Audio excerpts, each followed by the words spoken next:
Jalan Abdul Muthalib. Saya akan membelok.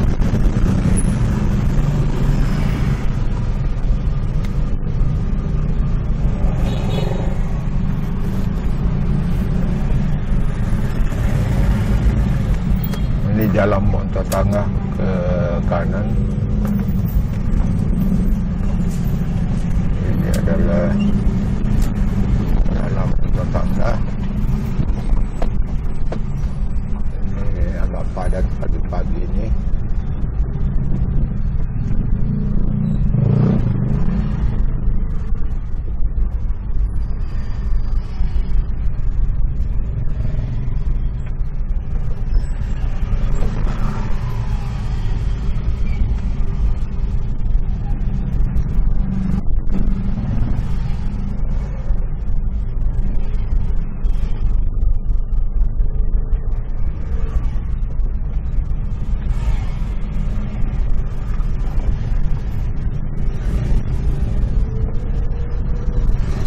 Ada impres Pacinongan sebelah kiri.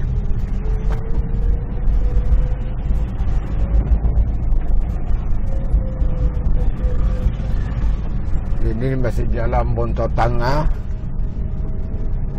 Ini sudah agak tidak padat lagi.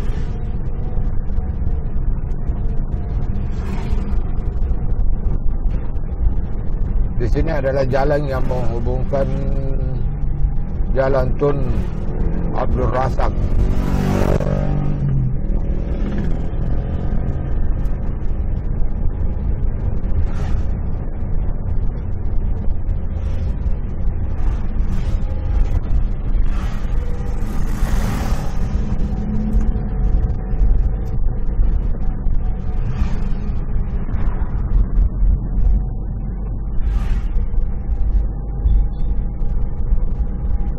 Ada sekolah,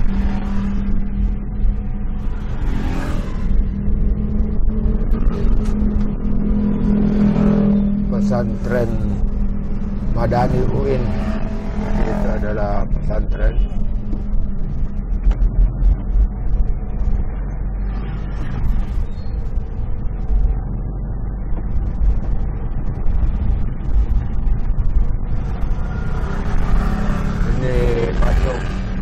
Wilayah Pau-Pau.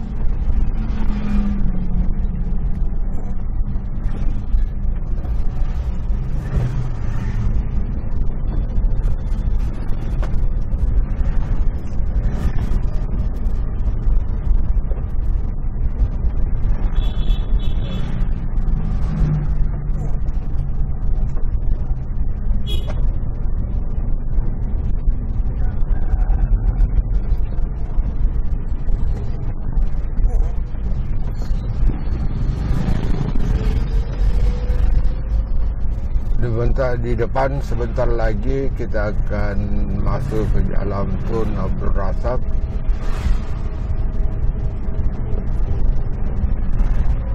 Jadi ini masih masuk Jalan Bontotangnga.